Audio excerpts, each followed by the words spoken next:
Well, good evening, everyone, and welcome. I'd like to call the City of Homestead Council Presentation Ceremony for November to order. It's now 5 p.m., and today is Wednesday, October 16th, 2024. And I said November, didn't I? I must have meant, I'm thinking about Thanksgiving already. Fall is in the air, right? So we'll start off tonight with Councilwoman Bailey. Thank you, Mayor. Good evening, everyone.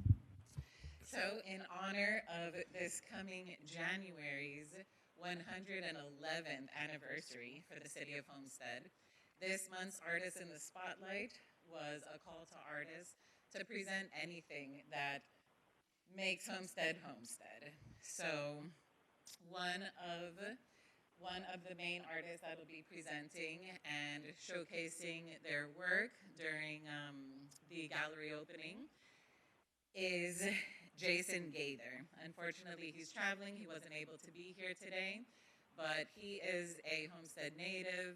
His roots go back to his great grandparents. And when his grandfather passed not long ago, he set out to just collect all these different artifacts and things that his family has collected over these hundreds of years. And it's a really cute collection. I love his passion for the things that he wasn't able to get the physical piece of. He has recreated in some type of art form. So he is really sad that he can't be here today, but he really does hope that you can all make it out to our gallery night, which, give me one moment as I look for it. If Ms. Hudson with the Homestead Center for the Arts can also join me.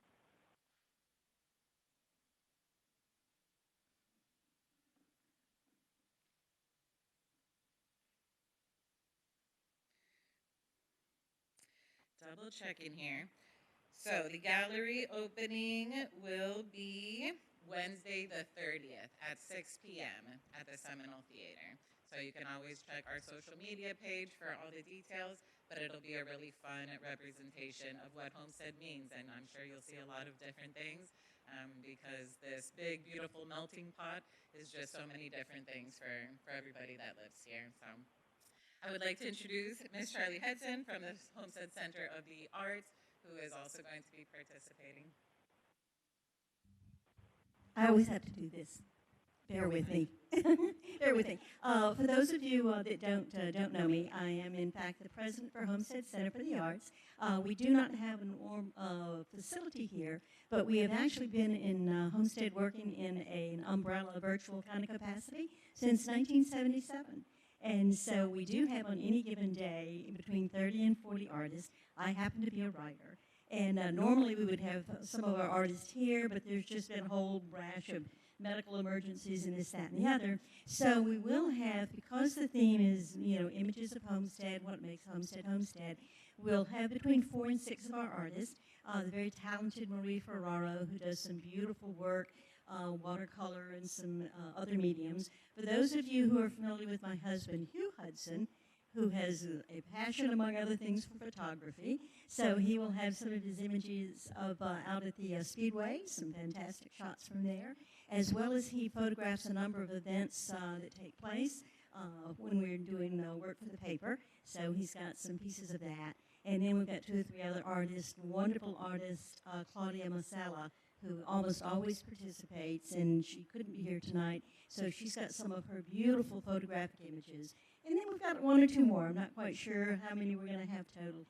But they're all going to be, like I said, a mix of mediums. And so we would invite you to please come out and enjoy those while they're up. Thank you. So yes, October 30th. Now you've got me saying the wrong month also. October 30th, 6 p.m. Free food, always some yummy things. Thank you to the Friends of the Seminole Theater for partnering with us in this program. That is a wonderful way to allow our local artists to be able to showcase their work and for you to be able to come out and be inspired. So thank you again. Thank you. Thank you, and it's always just for someone who, as I've always said, can't draw a straight line with a ruler. The talent that will be there is always just amazing for me. Councilman Cannonball.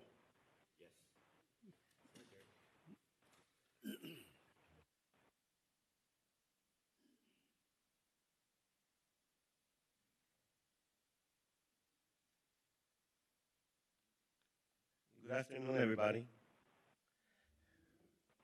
Okay, in celebration of Hispanic Heritage Month, o el mes de la herencia hispana, okay? As councilman, and on behalf of the mayor, Steve Lasser, and the city council, I would like to recognize the Hispanic poets, writers, and authors that are part of our growing community. These 37 participants come from various walks of life. Some are educators, business owners, retirees, etc., who periodically meet at libraries and bookstores to keep the momentum of their passion for the arts. All our poets, writers, and or authors from Homestead or Miami-Dade County. I was excited when I saw the number of muses. It is interesting to learn that 5 of them are leathersmiths, and they support professional and academic writers by helping them build skills to communicate more effectively. Their mission is to enrich our cultural life while promoting sharing and preserving individual customs through the written word. They help build an understanding and appreciation of the variety of cultures and talents in Homestead. On behalf of the mayor, council, and residents of the city of Homestead, and as councilman, I am proud to present each of them with a certificate of recognition and appreciation. Poets, writers, and authors, please step up to the podium where your name is called and wait in line to take a photo or something. Okay? Testing, testing. Go ahead. Okay, we're going to call the names up. If you can please come up, pick up your frame, and then line up, please. So we'll begin with welcome Stephanie Cabral.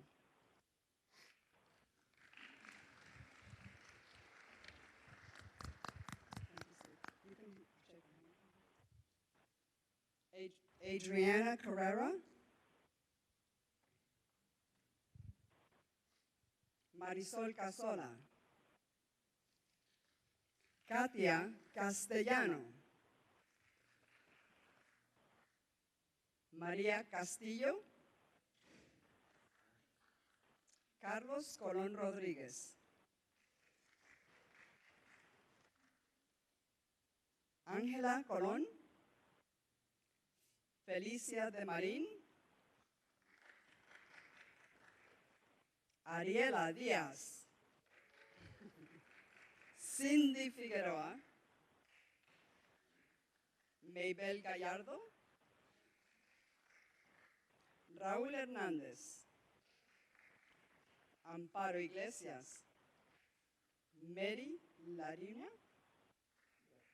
América Mara Manzano, perdón. Diana Meléndez. Mercedes Minota. Luis Alba Morales. Si quiere esperamos, if you want, we'll wait until everybody comes up and then we can applaud. So we get one nice big applause. Where were we? America Mara Manzano, Diana Meléndez, Mercedes Minota, Luis Vana Morales, Elsa Murgia, Alison Natalia, Alicia Navarro, Xiomara Pajes, María Palitachi, Vivian Pena, perdón, María Perry.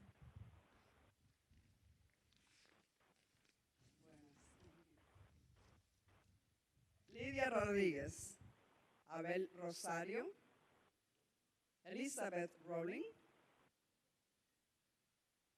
Yvonne Salas, Janina Salterini,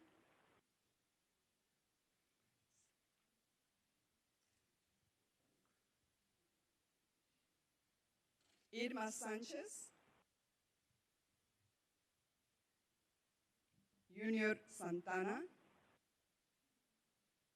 Mayra Santos, Rosario Solares, Fefi Tol, Gabriela Torrente y Sonia Valdés, 37 poetas, escritores y autores. 37 poets, authors, and writers here, so we welcome.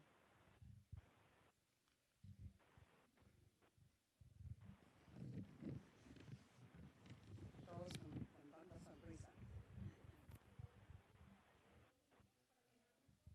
Los más altos para atrás y los más pequeños para adelante.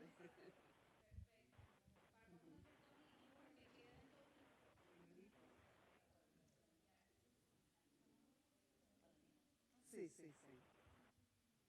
Everybody has their part. Thank you. Huh? They don't want me to say anything? I'm sorry.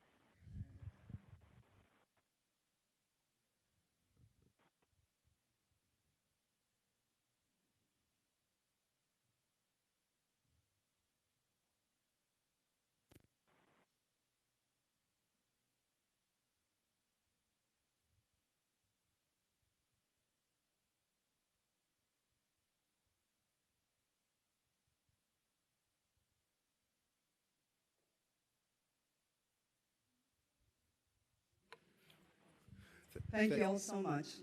Thank you, Councilman Countable, for bringing this very talented and special group together. And to each one of you, again, thank you for your commitment to our community, and we really are in awe of your talent. Again, thank you all.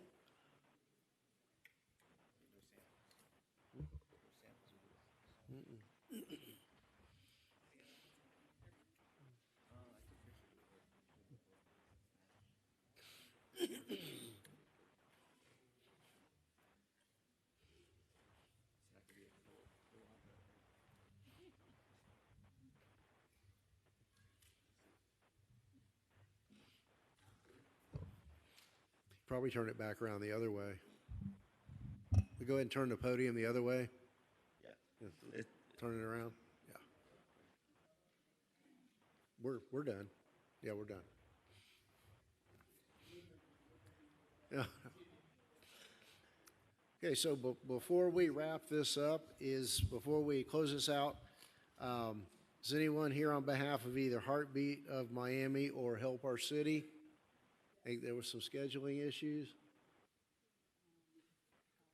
Heartbeat is here. Okay, Clemente Heartbeat's here. The Heartbeat of Miami's here if you want to go do that one.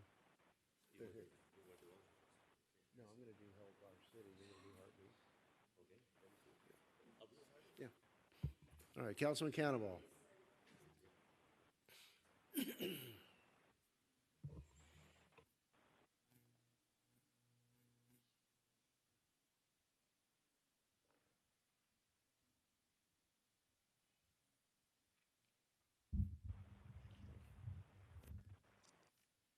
Well, this is a proclamation to the Heartbeat of Miami. The Heartbeat of Miami was founded in 2007 as a faith-based nonprofit organization to provide competent, free, and caring services to women and couples facing unplanned pregnancies.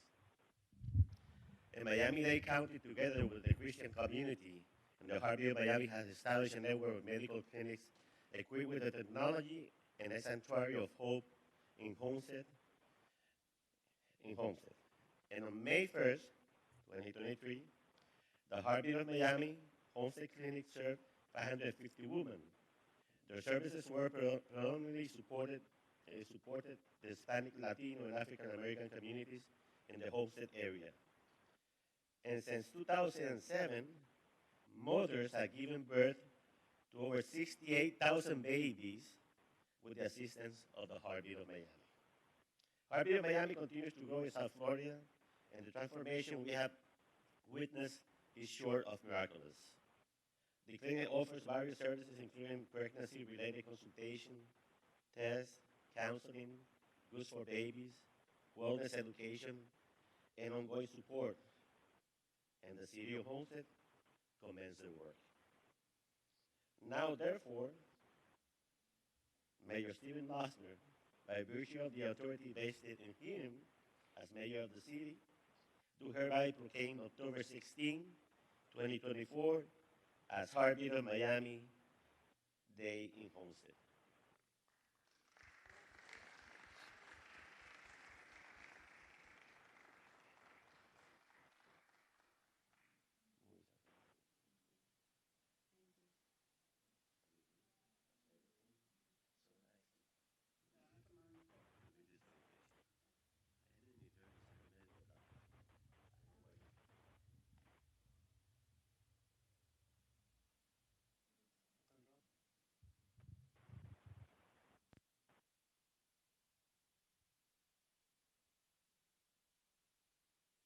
Again, thank you all. All right, that concludes our presentation ceremony. As soon as it appears those of you who aren't going to hang around are gone, we will convene the council workshop. Again, good evening and thank you for coming out tonight.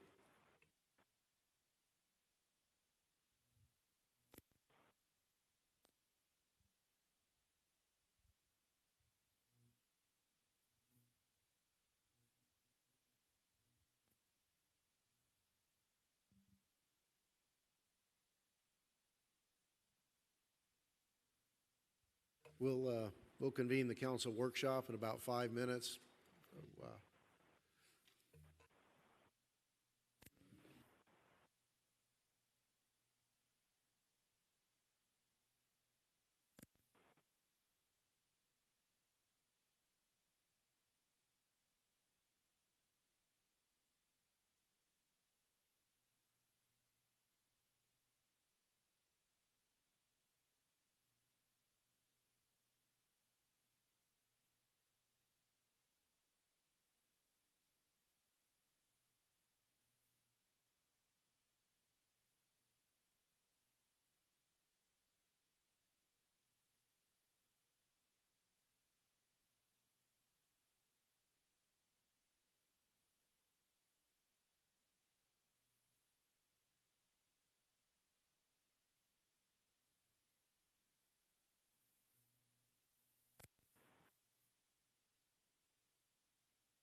Ready when you are. Switched? Okay.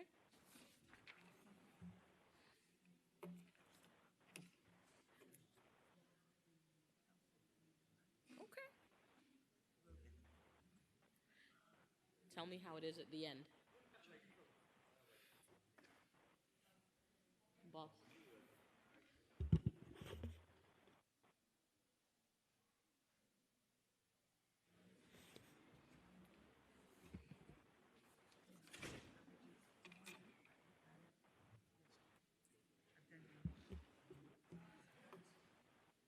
Okay.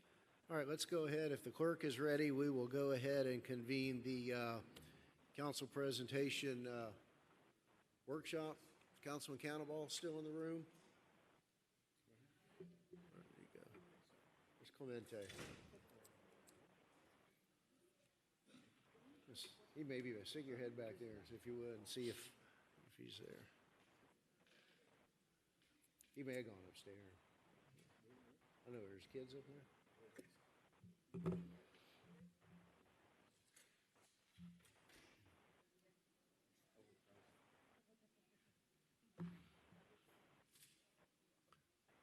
All right, we'll give him 60 seconds. Clemente, give him 60 seconds on the shot clock.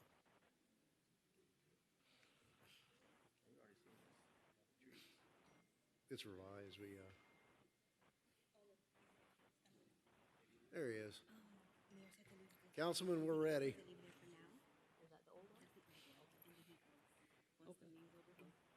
Okay. Alrighty, No thanks. problem. Well, good evening, everyone, and welcome again. I'd like to call the City of Homestead Council Workshop to order. Today is Wednesday, October 16th, 2024, and it is now 5:21 p.m. Would you call the roll, please, Madam Clerk?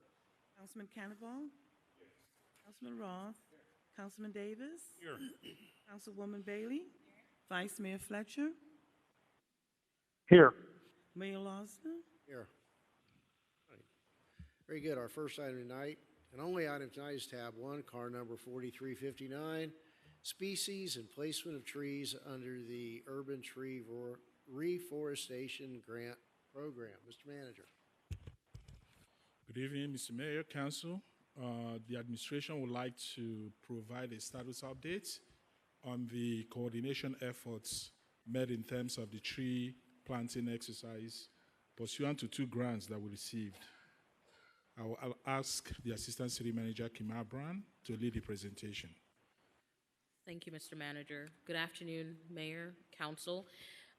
We'd like to first and foremost thank you guys for the coordination meetings that we have facilitated.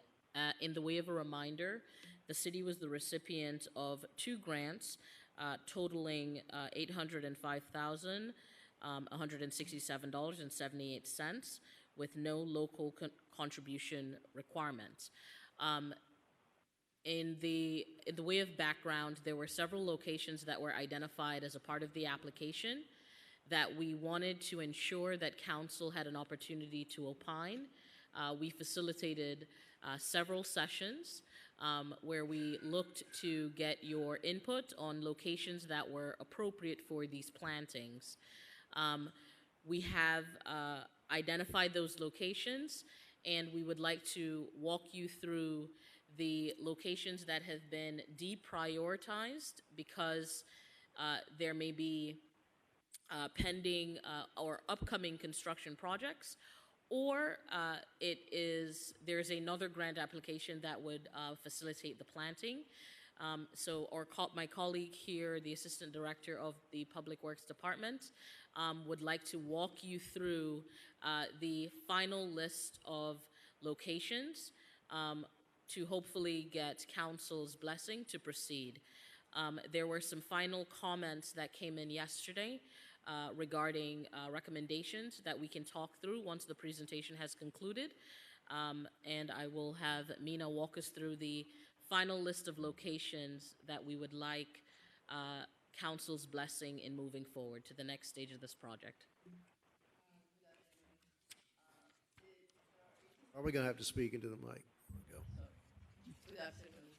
There are 18 locations that were identified in the presentation workshops that we had. The first one being Whitcock Park. Again, the installation of landscaping would be within the right-of-way and within the park. Blakely Park is the second location.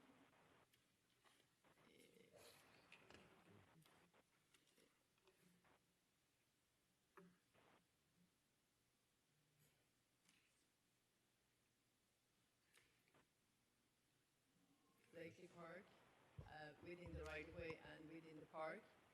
12th Street by Harrisfield Park.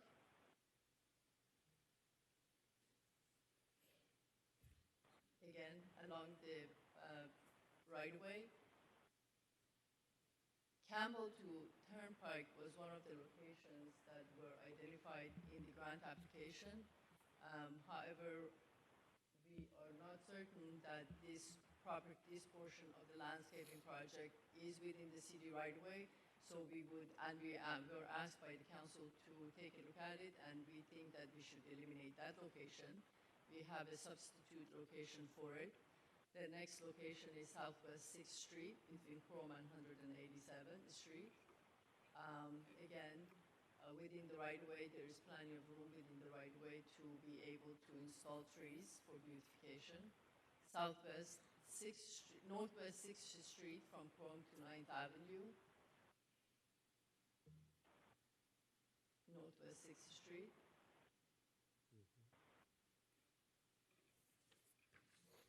The mouse is too fast for me, or I'm too slow, I don't know.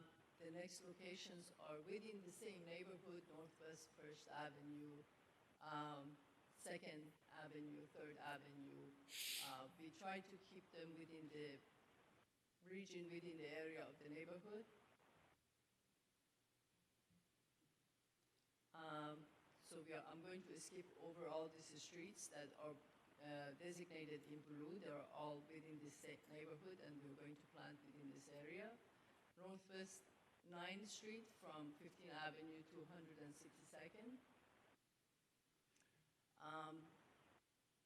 Again, all these parallel streets. This mouse.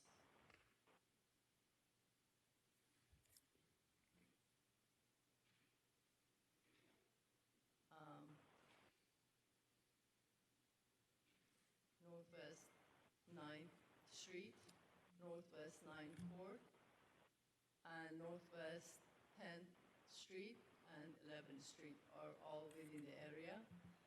The next location is Northwest 20th Avenue and Chrome to 4th. That was one of the new areas identified by the council at the workshops. And Northeast 2nd. I'm sorry, this.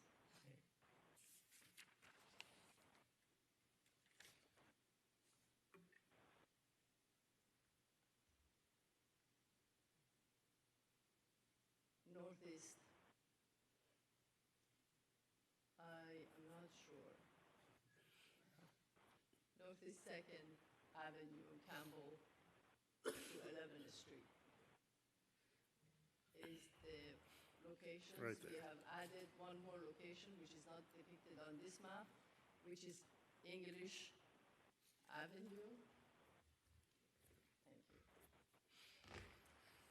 English Avenue is not shown, and we are going to include that. The remaining area that are identified in red are the areas that we are not recommending and have been discussed in the workshop that we had.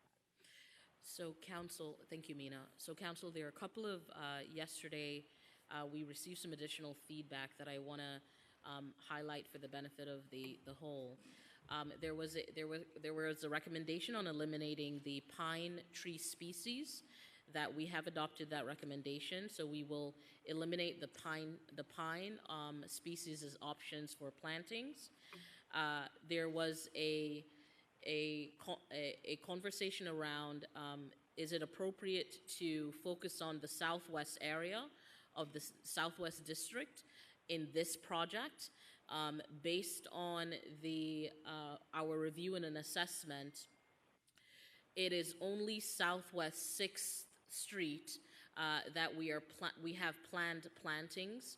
So we do think that the other project, that the other grant, which I think is the EPA grant that was being considered, is looking citywide as well as Southwest 4th. So I think Southwest 6th makes sense for us to incorporate in this particular project. There was also a question on the removal of the streets towards the City Hall. So just as a reminder, Maury is a county road. There was an appetite by the council in the past to not perform plantings on county streets and utilize the plantings for city thoroughfares. We look to the council. If you would like to change the direction there, we can certainly incorporate it as a location. And then the other two, as Mina mentioned, we are looking to incorporate English Avenue as one of the additional new sites for plantings. And the last point was Royal Palms on Chrome.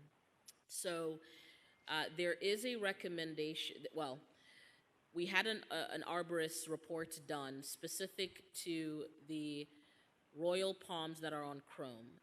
The arborist has recommended not to plant the extremely mature palm trees. We can plant the smaller palm trees. However, I know there is an aesthetic that we want to maintain, so we would look to council to make that determination on how you would like to move forward, and then we will of course incorporate that in the plan. Should should we get direction tonight on moving forward with these locations, we have outlined a timeline that allows us to successfully complete the implementation. Again, if the mayor and council would like to hear about that timeline, we're ready to share that. So we'll take any questions and/or comments at this time. Okay. Thank you. Appreciate it from all staff. Council, any questions or comments on placement or species issues? Councilwoman Bailey. Thank you, Mayor. Who will be installing the trees? Due to the dollar amount and funding source for this grant, we will be conducting a solicitation, so that vendor has not been selected. Okay. I was just curious because I had brought up some of the royal palms that have died along 4th Street. I think it still in general looks good, but if we had the opportunity to switch some of those out and it not be such a burden on the city, if this could be a good time for that, to definitely consider that. There's quite a few that are just trunks with no top. The same going into Pioneer Village on the way to the CRA building. Just something to consider if that is something that would make sense to do at this time. As far as Mowry is concerned and it being a county road, I honestly don't care if it's a county road or a city road, but that drive, we've got the Cybrarium, we've got our brand new newish police station, and then we have the junkyards. If there's an opportunity to fix up those areas, I say we definitely consider it. I agree with all the areas you've chosen. I know that we can't do everything. The only thing better than planting trees is planting free trees, so I'm really happy with the grant, but just throwing a couple things out there that came across my mind. Thank you. Okay, thank you. Councilwoman Bailey, just one point. The junkyards, we are in a parallel discussion on how to restore or on restoration efforts. So we would not recommend plantings in the junkyard areas at this time until that restoration approach has been finalized. But the other locations have been noted, and we will incorporate it. If you head down that street, there is grass and areas for people to walk, for kids to walk to school. But when you come to those areas, it's just all dirt. And anytime that it rains the least bit, it's very unsafe for the kids to be walking out on the street. So any opportunity that we have to make that just obviously nicer to look at, but especially more safe for walking would be great. Councilman Roth. Thank you. Just to follow up, along that corridor, are there sidewalks for pedestrian walkways? So maybe, are we to take care of the right-of-ways there, or is the county in charge of right-of-ways through that area? Because if kids are walking to school in hazardous conditions, I think we need to address that. That's not my question or point, but I just thought I'd throw that in there. Talking West Mowry. West Mowry by the junkyards. And that's what you were talking about, right? The kids are walking to school, that way they go to, not A.L. Lewis, but they go out to West Homestead, Homestead, K-8, yeah. Homestead Middle, well, no, not really Homestead Middle, but, and then coming from the southwest neighborhoods to the Cybrarium, we obviously want that to be an easy walk as well. But yeah, once you pass the Cybrarium and the next block, pretty much after that, you've got the junkyards, you've got Kicks, which is just a big patch of grass, but no sidewalk. Just my thought on trees and location, I think it's on 2nd Drive or 2nd Ave. I think it's 2nd Drive where the plant is, and then J.D. Red Park is. The trees that were planted there years ago are pushing the asphalt up. So the root systems with the bigger trees, like the oak trees and the gumbo limbos, in the future we may have problems with the roadways and the root structures on those trees. So we have it going on now in front of J.D. Red Park, so I don't know what type of trees those are that are planted there, but just to look at these larger trees, I'm sure the buttonwood's not going to have a huge root system, and the pigeon plum and these other ones, but I think the gumbo limbo and the oak tree have very substantial root systems, just to think about. But I think, in that regard, when we did the walk around downtown talking about the streetscape there was discussion about the root guards that are now available, and I would think that where appropriate, that would be some additional expense in this planting to avoid buckling sidewalks and roads in the future. Mr. Manager, did you have a comment? Yeah, actually, I wanted to reiterate what you just said, that this planting plan has incorporated in the plan the adequate root guards, as well as some kind of restraint system from them, kind of growing into under the sidewalks or under buildings. All right, so with respect to the replacing the royal palms on Chrome, and my focus is particularly north of Campbell because those seem to be more susceptible because the root balls were disturbed when the road was wide and they moved the curb outward a little bit.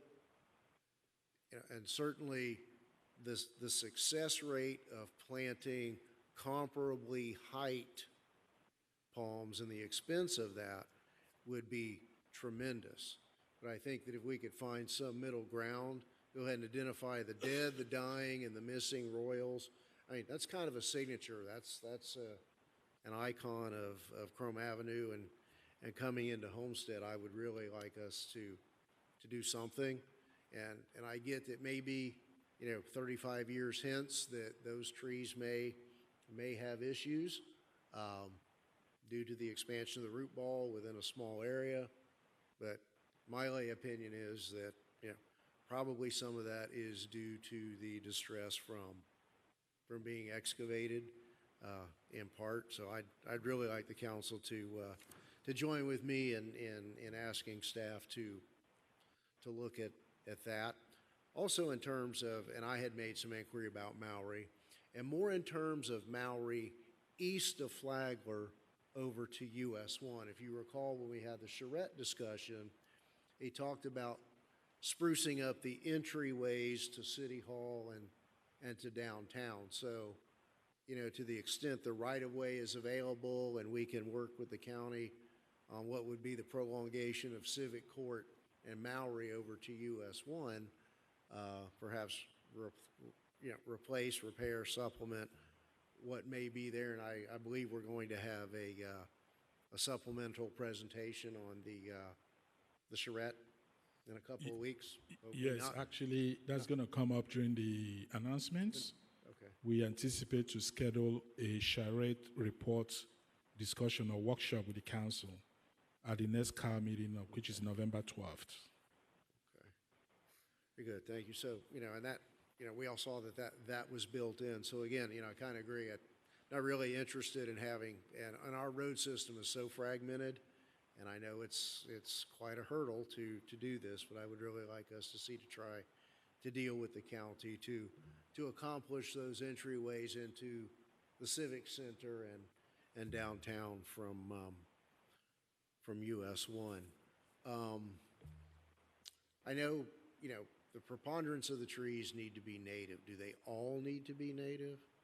Because I don't know that all of these really are. I know you're supposed to have some biodiversity and. So I think the program requires Florida native trees. Mm-hmm. They don't necessarily have to be native to South Dade. It has to be Florida native. Because, and I had made some inquiry about, some different diversity of shade trees, such as perhaps tamarind trees that are throughout the Harris Field parking lot, and mahoganies that are the icon trees of JD Red, rather than just all oak trees and gumbo limbos. So we have added the tamarind tree option. We'll need to take it back to the granting agency for approval, but we have incorporated that recommendation, Mr. Mayor. Okay, and appreciate that. And I think one over, and this has to do with the native aspect of it. I know in some of the other discussions we talked about perhaps some crepe myrtle trees to add some color. Are those an option here to kind of have some more diversity and add some color and some flowering?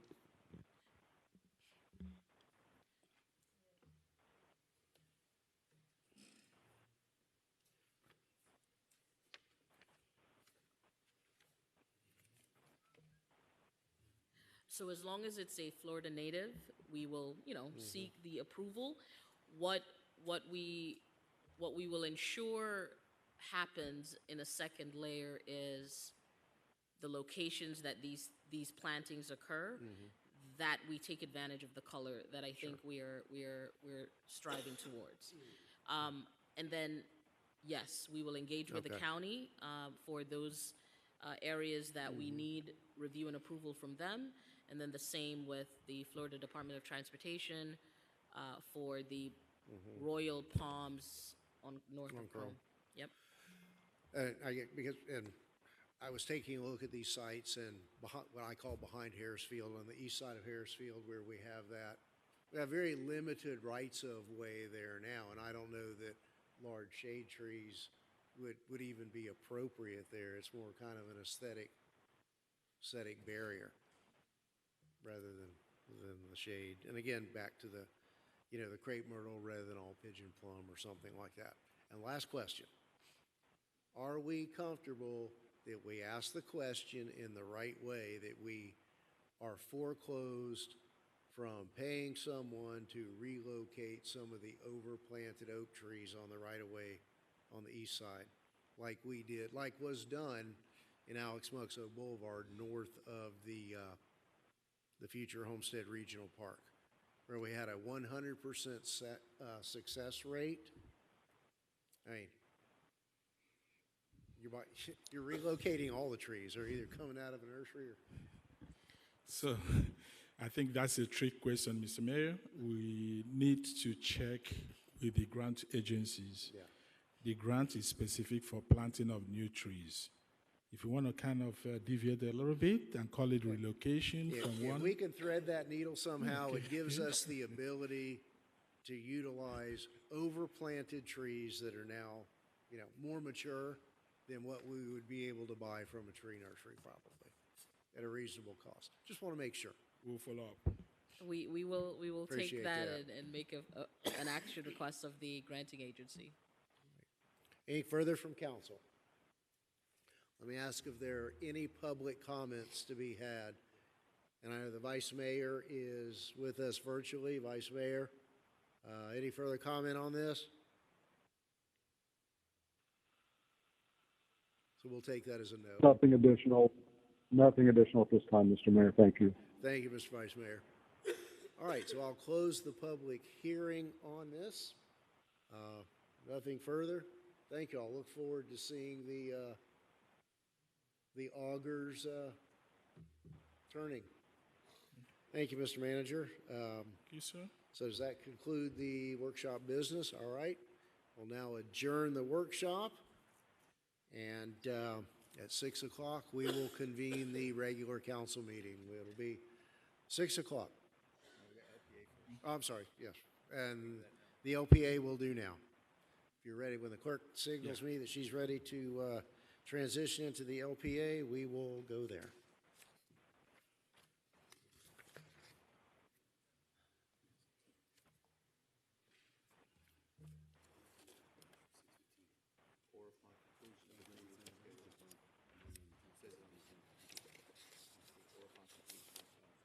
For upon the conclusion of the previous schedule, we'll keep it going.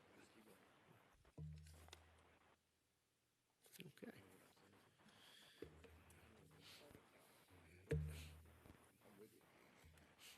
I will do whatever I can to make that happen.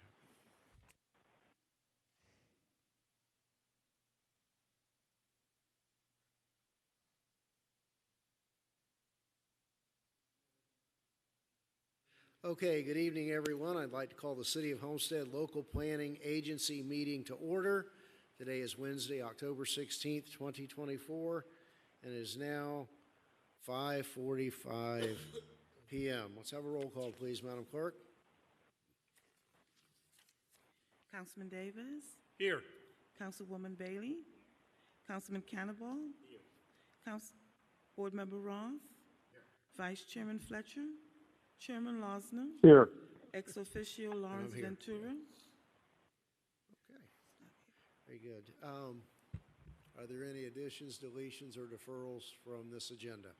No, Mayor, but I believe you all have been handed, there's a revised LPA agenda which references the rezoning as the only quasi-judicial matter you have, And then under legislative matters is the public art ordinance, which is also in your packet for the council meeting.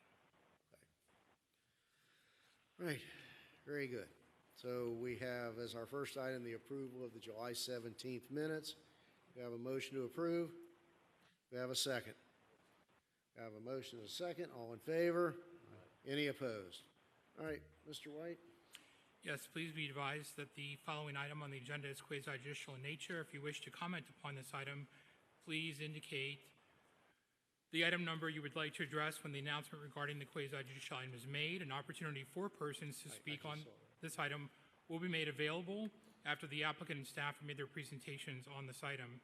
Swearing in, all testimony, including public testimony and evidence, will be made under oath or affirmation. Additionally, each person who gives testimony may be subject to cross-examination. If you do not wish to be either cross-examined or sworn, your testimony will be given its due weight. The general public will not be permitted to cross-examine witnesses, but the public may request the LPA to ask questions of staff or witnesses on their behalf. Full agenda packet on this item is hereby entered into the record. Persons representing organizations must present evidence of their authority to speak for the organization. Further details of the quasi-judicial procedures may be obtained from the clerk. In accordance with Code Section 2-590, any lobbyist must register before addressing the LPA on the following item.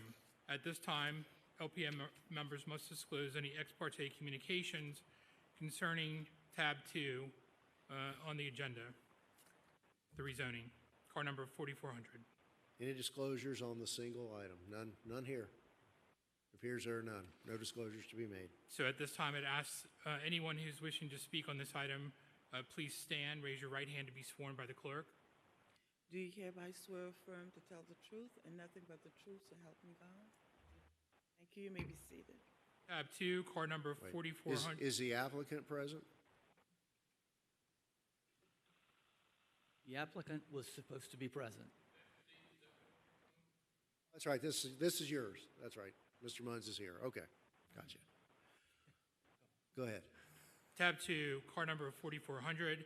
It's an ordinance of the City of Homestead, Florida, approving the rezoning as requested by Homestead Business Asset Management, LLC, of an approximately 13,500 square foot parcel of land from one family residential R1 zoning district to restricted retail commercial B1 zoning district for property located at 29 Northwest 14th Street as legally described in Exhibit A, providing for conflicts, severability, and providing for an effective date.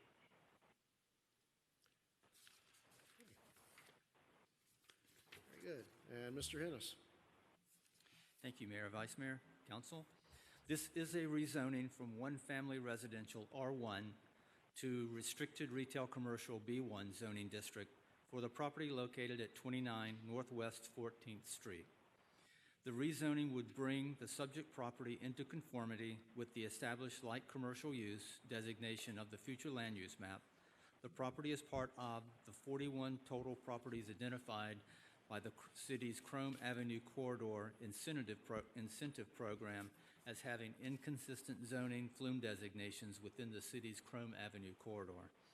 Staff is recommending approval of the proposed rezoning. Thank you, sir. Any questions or comments from council? For the record, we'll denote that the applicant's representative is present. And again, this was part of our cleanup efforts, if you will, to bring that Chrome Avenue corridor into conformity between the future land use map and the zoning designation. Moved by Board Member Roth, seconded by Board Member Bailey. Let's see if we have anyone wishing to make a public comment. Didn't think so. We'll close the public hearing and we'll have a roll call vote. Board Member Roth? Yes. Board Member Davis? Yes. Board Member Canaval? Board Member Bailey? Yes. Vice Chairman Fletcher? Yes. Board Member Avila? Yes. Chairman Losner? Yes. Motion carried. All right, very good. Does that conclude the agenda for the LPA? Mr. White? That concludes the quasi. We have one Vice- legislative matter. All right. So Tab 3, car number 4391 is an ordinance of the City of Homestead, Florida, amending the City Code of Ordinances by amending Chapter 32, Design Guidelines, Article 5, Public Art Program, providing for severability, inclusion in the code, conflicts, and providing for an effective date. Okay, Mr. Hennis. Or Mr. White, go ahead. Sure. So, at last month's council meeting, you had first reading on the proposed amendment to the public art ordinance. It needs to go to LPA, so we're doing that now before second reading. Subsequent to first reading, where you all had expressed policy direction to eliminate the option for on-site placement of art as one of the components of which a private developer could comply with. We've subsequently, I think I've had conversations with all of you, we subsequently did the research, and unfortunately you will not be able to eliminate that option. That option needs to remain in the ordinance for it to be legally valid. So to be looking for a motion from you all this evening to Restore. keep that option available in the ordinance. The other thing that you all directed staff to do is to increase the percentage from 1 to 1.5%. That is along the lines of what the public art, the public projects are not so much in line with what other municipalities do for private development. So something to consider. Not sure if you want to go that high, if you want to keep it at 1%. The third thing that I need to mention is that subsequent to first reading, we discovered that we need to have clarification language placed in the code with regards to a license agreement as it relates to placement of art on private property. Currently, I just handed out revised language. Currently, under the code, we have a broad provision that basically mandates that the artist has to relinquish via license agreement all of their rights to the art. And that's what we want if art's being donated to us. But if we don't own the art, in the case of someone placing art on the property, that agreement's between the artist and the property owner with respect to the copyright, the ownership of that art. All we need to do is require that we have the ability to have a limited license to utilize that artwork for purposes of promotional, city publications, promotional purposes, not for commercial purposes. And so the proposed language that I just handed out under section 3237D makes that distinction between donation of art to the city, and then there's a new language that's shown underlined, which is for placement of art on private property, which basically provides for the limited license agreement to be approved by the city attorney with respect to our ability to utilize that artwork image for promotional purposes, city purposes, not commercial purposes. So I would ask for you all to include that language for second reading. Very good. Council? Questions, comments? Councilman Roth? I'll make a motion based on replacing it back to the original. Is that what we had to do? The first one you mentioned? Yeah. The option of placement on private property. Right. Taking the cap back down to 1%. It would be 1% for in lieu, 1.25% for on-site. Okay. But reducing that from the 1.5 that was done at first reading. Retaining 1.5 for public projects, which means government, schools, what have you. And then the corrective provision for the license agreement. I'll make that motion. All right. Moved by Board Member Roth. Seconded by Board Member Bailey. Any public comment? close the public hearing and ask for a roll call on the motion on second reading. Board Member Cannavale? Board Member Ross? Board Member Davis? Board Member Bailey? Board Member Avila? Yes. Vice Chairman Fletcher? Yes. Chairman Losner? Yes. The motion carries. Very good, thank you. All right. Any further business from Development Services? Any further from the city attorneys for this Nothing. agenda? Nothing at this time, Mayor. And any public comment with respect to the local planning agency issues? All right, hearing none, I'll ask for a motion to adjourn. Moved by Board Member Bailey, second by Board Member Roth. All in favor? Aye. Any opposed? Aye. So this meeting is adjourned, and so we now have the ability to move right into the council meeting, correct? Okay. Well, let's take another 5 and regroup, and we will we'll move this meeting forward at 6:05.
All right, let's begin to take our positions so that we can open this meeting and move on.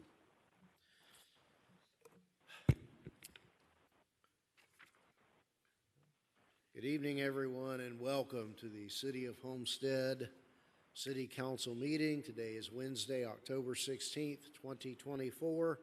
It is now 6:06 p.m. This evening, we'll have the invocation by Pastor Jeremy Alvarado, pastor of the Ministerio Pentecostal La Roca Eterna Church, followed by the Pledge of Allegiance with Councilman Cannonball. Everyone, please stand. Pastor, is the mic on?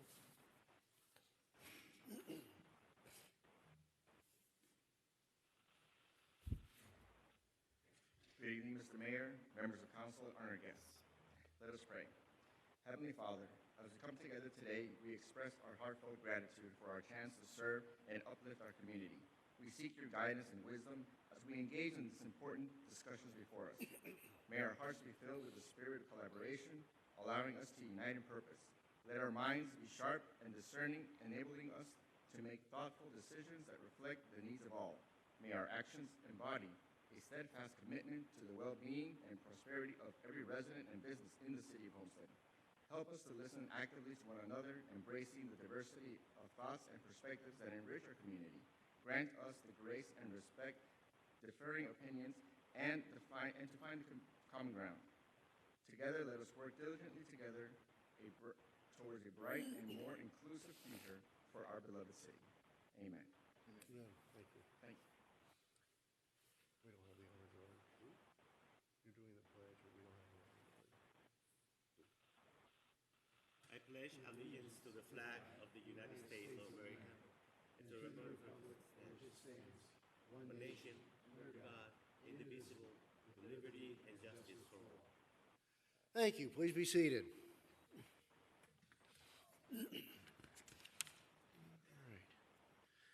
All right. I'll now open the floor to public comments. First, for those who have previously registered, we have one. Okay. Yeah, we'll get to that. We have one registration, but first let's have a roll call, Madam Clerk. Councilwoman Bailey? Here. Councilman Cannonball? Here. Councilman Roth? Here. Councilman Davis? Here. Councilwoman Avila? Here. Vice Mayor Fletcher? Here. Mayor Lawson? Here. All right. As I was saying about registered public comments, the one and only registration tonight is by Ken Russell on behalf of the Sierra Club. Mr. Russell, are you here? Please come forward and give us your name and address for the record, and we will set the 3-minute clock. Thank you. Welcome. Thank you. Good evening, Mayor, Council, Administration. My name is Ken Russell. I reside at 3142 Ohio Street in Little Bahamas of Coconut Grove, 33133. I'm here representing Sierra Club, urging Council to take action with regard to something that the county is working on with regard to solid waste. As you all know, the incinerator burnt down over a year ago. On November 6th, the county is planning to vote on a new location for a new incinerator out in Airport West, which is further than Doral, further to the west, further to the north. They have yet to create and vote on a solid waste master plan. They have yet to factor how much additional cost this will incur for cities, especially the cities further away, who will now have to transport their waste further, longer distances, more complicated, more costly. Will Doral pay for that? Will the county pay for that? Or will Homestead pay for that? Sierra Club is urging the county to look at alternative options beyond incineration, yet they are fixated on incineration for the moment. So we're hoping that cities join together at least to ask for a pause, to not rush to decision on November 6th. And we have draft legislation that we are urging cities to take a look at and consider in their bodies this month in the hopes that they ask the county to not vote on November 6th and make a decision. So I thank you for your time. All right. We do. We have a draft resolution that's been circulated. You'll go ahead and shut the clock off so it doesn't make the obnoxious alarm. So you use the term rush the decision. How long has this been in play? I seem to recall that they've already had some deliberation to not put it back at the Doral proper site, you know, that's a kind of a political buzzword, rush. So how long has this really been in discussion? Sure. Since the year and a half since it burned down has been their decision point. But we believe that anything prior to a solid waste master plan is a bit hasty because you're putting the cart before the horse on an $8 billion expenditure over decades when that technology may not be the best thing available. There are other cities, other counties, other countries that have figured out how to handle waste rather than the traditional incineration methods. Miami-Dade County produces twice the average waste per person of counties throughout the country. And so reduction is the first step. Construction and debris waste is another step. And of course, getting the organics out of the landfills is another step. But they're bypassing all of that and going straight to where to build an incinerator versus what should we build. And so the fight over which city is currently happening versus the larger conversation. And we just believe that they can take a moment longer to study the whole process and options versus just picking a city, because that seems to be the fight right now. And you talk about developing a master plan. So if at the next commission meeting, they approve the expenditure or to go out and do an RFP for a consultant to do that master plan, in your experience in public office, how long might that take? Yes, your item 4414 this evening goes through your master plan for your water wastewater management. And it's not a terrible process, but the building of an incinerator would take over 10 years. So they're already in the process of, hauling their waste elsewhere to other landfills throughout the state. And they can take the moment to study the proper methodologies.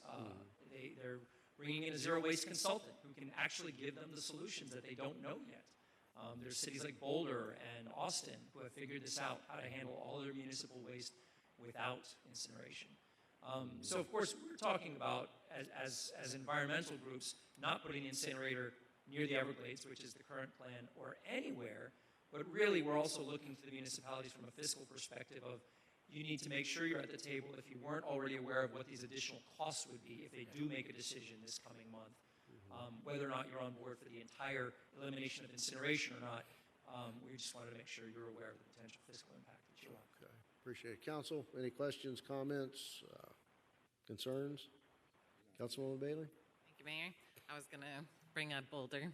My sister lives close to there. I think we can do so much better than what we're doing. We just spoke about this at our briefing last week. Having all these national parks and the Everglades, I think that Florida should be ashamed of itself for not doing better and doing more research. So I would be okay with setting something in motion to just ask the county to at least think about it and make sure that that is in our best interest. Appreciate it. Just to clarify, is it, and you're here speaking on behalf of the Sierra Club, Yes. is the baseline argument that the proposed site is not locationally appropriate? The officials, yes, 100%, putting it right by the Everglades, beyond the urban development boundary, utilizing that property in ways that they would not let private industry utilize it, is definitely against our position. But our greater position is that they can think beyond incineration to start with, which they're not. They've completely taken all other options off the table. I guess my question is that would the Sierra Club be here if the proposal was to put it in an urban area or somewhere down in the south end? Thank you, Mayor. And I don't think we disagree with, we're probably way behind the curve on proper sorting and distribution and reuse and waste to energy and all those kinds of things. But at its core, I think you're here based on locational issues. No, sir. Sierra Club's position is around climate. They have not yet, and this is from the county report commissioned by them with Arcadis, there is no method of sequestering greenhouse gas emissions from these incinerators. They will act like they are because they're working on technologies for the future. They made them smell better, they made them a little cleaner, but they will produce more greenhouse gas than any other option, including landfilling. And so that's Sierra Club's position, that there should be no incinerator. They don't want a not in my backyard position. They want a nope position, which is not on planet Earth. But they're understanding that not every city may be in that position. And so we're trying to help give every city the tool to at least advocate for their interests, whether it's coming to their backyard or it's going to impact them fiscally. All right, so let me ask our attorneys. Typically, we, evolved into a policy and a practice of not enacting generally non-agenda items, and certainly something that's brought at this level. And just so you're aware, we don't have a regularly scheduled meeting to act on this other than tonight between now and November 6th. So what would be the... So if I can make a suggestion, if it's the will of the council to transmit something from the city to the county expressing their opposition to this, then the council can certainly adopt a motion authorizing either the city manager to write something under his signature or somebody on the council to represent the position of the city and set forth that sentiment and have that distributed to the county commission prior to November 6th. I think that's the easiest path forward. You gonna say something? Yeah, Councilman? Yeah, I think before we make a decision like that, I think we need more information. I mean, we just fought the landfill down in south of us, and the county was, very helpful in stopping that process. So I don't think, me personally, I have enough information, based on this gentleman's, testimony today that would enable me to make an educated decision on this for a county project. I just don't see it. And I think if I remember correctly, it's not just an incinerator, it's a waste to energy program. So they're creating electricity through A the waste. Covanta type project, was that correct? Yes. Replacing the destroyed Covanta plant. Yes, it is a waste energy facility. So I don't know, without having enough information, it'd be hard for me to support opposing the project. So that's just my 2 cents. No, I agree, and I think that what we could do is if you could get some more information to the manager, he could circulate it among council. If enough council members are on board with this to request a special call meeting for us to enact something or authorize the issuance of a letter, I think that would probably be the best course of action. Thank you, Mayor. And just to clarify, even though Sierra Club's position is against incinerators as a whole, that's not the action we're requesting of cities today. We're simply asking them to ask the county for a deferral of November 6th. And there's nothing in the resolution that says they shouldn't do what they're currently planning. It's just simply to ask them to work on their master plan and to give cities a study of the financial impact that you will see from the relocation based on the location they choose. Very good, thank you. Thank you, Mayor. All right. Thank you, Council. Appreciate it. Thank you for coming down. All right. We have, are there any comments from the public, either online or in person in the chambers here tonight?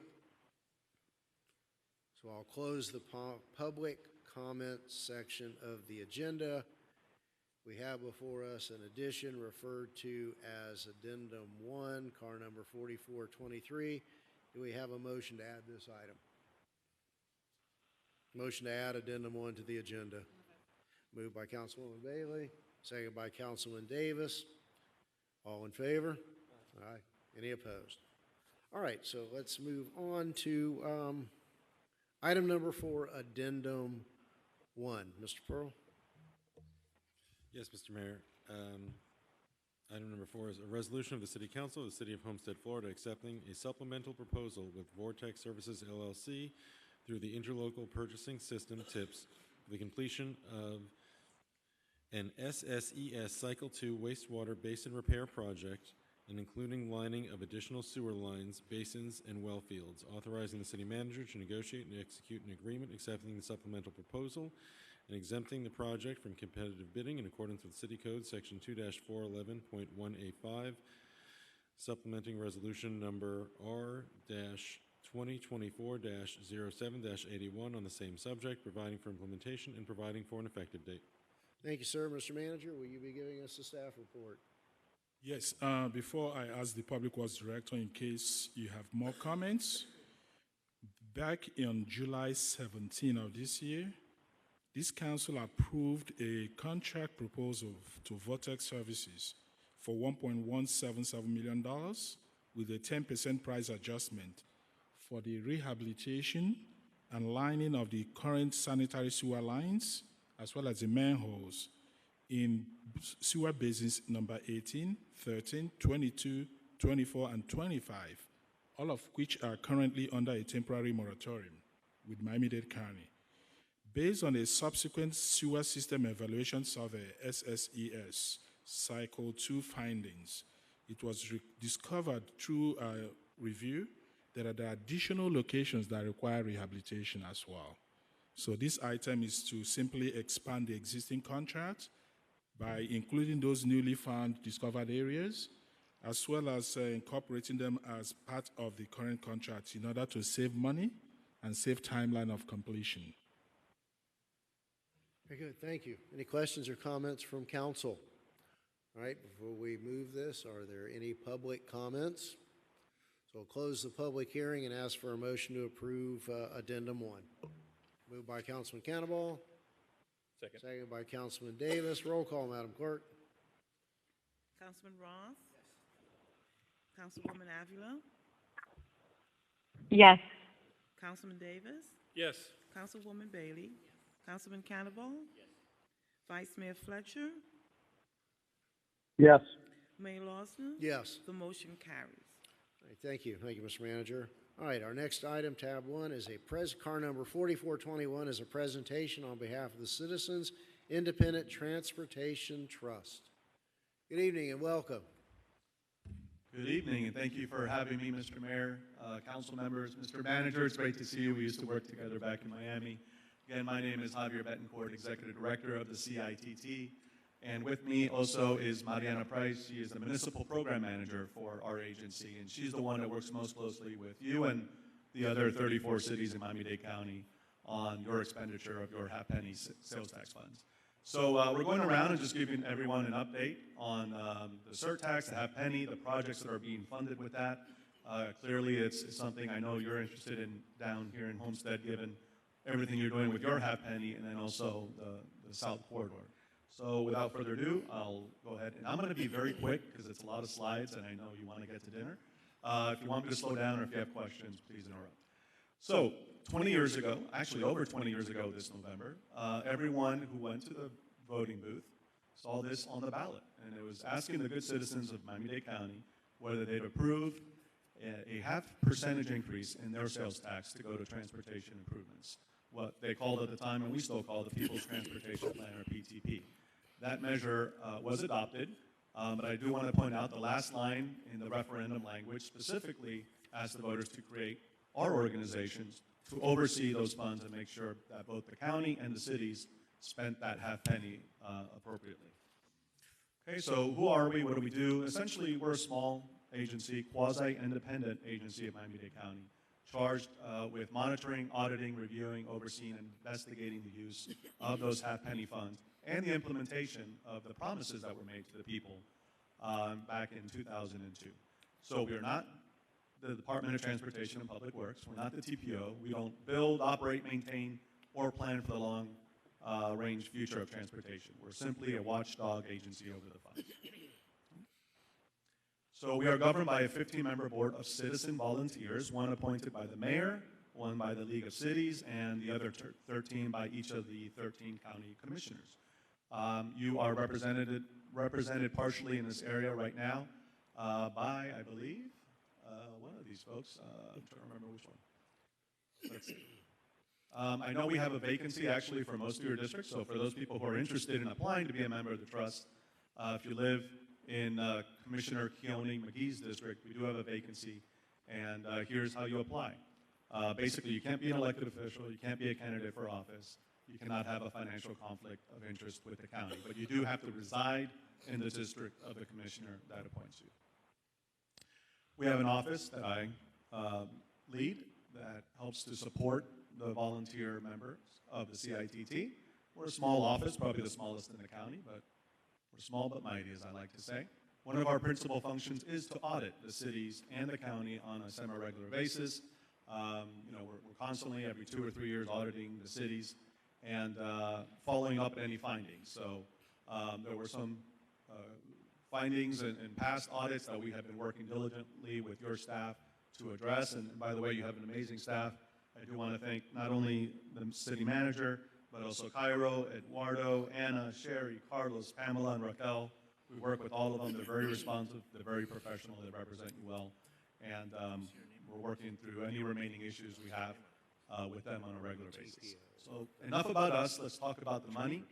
So a half penny doesn't sound like a lot, but it has generated quite a bit over those 20-plus years, almost $5 billion. Now, the bulk of that has gone to Miami-Dade Transit to operate, maintain, upgrade, and expand transit. Less than 10% of it has gone to their Public Works Department for roadway improvements and highway improvements. 20% goes to the cities. That was an agreement reached, from the very beginning, and it's distributed to the cities by population, on a pro rata basis. Homestead being a fairly large city, you get a good size of those funds. Less than 1% goes to our office for oversight. We are able to use up to 5% for those purposes. We keep it under 1% strategically because we want the bulk of the funds being spent on the city and on the services that people need to move around. This is kind of the same information presented over the lifetime of the collections. As you see, the sales tax keeps on increasing with the exception of the Great Recession and the pandemic. This is our current budget. Now it's 75% is actually now going to transit. So as roadway projects are completed, we're not allowing the county to add more because we really want the focus to be on transit, on those remaining transit projects that were promised and were never delivered. If you really want to geek out and get into the numbers, if you're one of those folks, there is a 20-year pro forma online. Every penny in, every penny out is on that 40-year pro forma. So have fun, geek out. I should note it's an $8 billion pro forma over 40 years. And yet we have many more needs than that. So we need to start thinking about how we fund those. Enough about the money. Now let's talk about the projects and services it funds. So as I said, 20% of the funds have gone to the cities. The cities have done a very good job of spending their monies on transportation and transit improvements. You're required to spend at least 20% on transit, trolleys, freebies, on demand. The other 80% can be spent on other transportation, roadway, bicycle, pedestrian, traffic calming, etc. The Golden Passport was one of the original promises. That's fare free transit for all seniors, regardless of income. Subsequent to that, they then added what they call the Patriot Passport, which is fare free transit for veterans. That one is income limited, so folks under a certain income. There were a number of other improvements. We completely replaced the Metro Mover fleet, the Metro Rail fleet, and increasingly the Metro Bus fleet. Metro Mover was also made fare free. As I said, there were 40-something promises of highway and roadway improvements. Most of those have been achieved. And finally, the one that everyone remembers, of course, is the expansion of Metro Rail. And that is where we've had the least amount of success. There was one expansion of Metro Rail, which I'll talk about in a second. But we like to say that the most successful part of the program has been the municipal program. The cities, maybe because you're more nimble, maybe because you're closer to the people you represent, you've done really a great job of using your limited resources well. So I'm going to allow Mariana Price to just come in here for a minute and give you a quick update on the municipal program. Good evening, Mr. Mayor, fellow council members. My name is Mariana, and I run the best part of the CITT, the city's municipal program. So 33 municipalities participate, and City of Homestead has always been a star city. You have a star team, and amongst the most enthusiastic liaisons that I have. So you have a great team representing you. So I run the program. I oversee the compliance, collect reports, host monthly and quarterly virtual meetings, annual workshop in person, and City of Homestead this fiscal year has already collected $4.3 million in half penny. Oh, next slide. and is projected next year to receive over $5 million. The ridership last year was 39,741, and that was without your freebie. Already this year, as of only Q3, your ridership is 50,604. So you're well on your way to, you've already exceeded it, and the freebie has really helped you push through and over that amount since last year. That's all. Thank you. Did you say our freebie ridership was 50,000 or the combined freebie and trolley? Combined, freebie ridership is 14,376.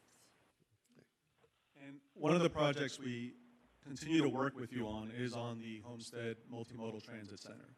So we want to ensure that that's not just a parking garage for the Cyberium, as cool as that is, the movie theater and the bowling alley, that it really is a true transit park and ride. And your team has been great at making sure that they're adding those elements so that when that BRT rolls up, hopefully sometime next year, people will be able to park there. Okay? One of the key roadway projects that is still under works is the advanced traffic management system. So this is basically smart signals, right? Trying to get you through those intersections, if you are in a car, more efficiently and more streamlined. So there was a phase 1 to that that tackled a number of intersections throughout the county, was successful. They realized savings of anywhere between 15, 20, in some cases 25% time savings as a result of that. Phase 2 didn't go so well. They had issues with the contractor, a lot of delays, so they've essentially let that contractor go, and they brought in a new one, and now that is also underway. But the focus, again, has been transit, particularly now. A lot was accomplished. As I've said a lot of this, I won't repeat it, but the main accomplishment really was the expansion of Metrorail to the airport. That is the only rapid transit expansion that we've achieved in 20-plus years. The second one is going to be right outside this building. And that is the first corridor that's being built as part of the SMART plan, the Strategic Miami Area Rapid Transit Plan. It's essentially the same corridors that were promised to the voters 20 years ago and never delivered. So now the county, working with the cities, working with other partners, are really trying to push those corridors and bring them to fruition. So the South Corridor, which we'll talk about in a second, is exciting because it's the first one out the gate. But there's also the Beach Corridor, the East-West Corridor, the Kendall Corridor, the Northeast Corridor, and the North Corridor. I don't have to tell you this one is under construction. They are hoping officially to launch this second quarter of next year. Unofficially, I'd be surprised if that happens, but hopefully sometime next year you're going to see gold standard BRT service running down the corridor serving your great city. And the idea is, I think you know, that at some point in the future, when it can be justified in terms of ridership and land use, that can be converted to rail. The Beach Corridor, aka Baylink, as it used to be known, is going to be a Metromover connection right now from downtown to Miami Beach, and then also downtown to the Design District. That's still in planning, development, and engineering. East-West Corridor was originally going to be some kind of BRT project along 836 itself. The county's taken a step back.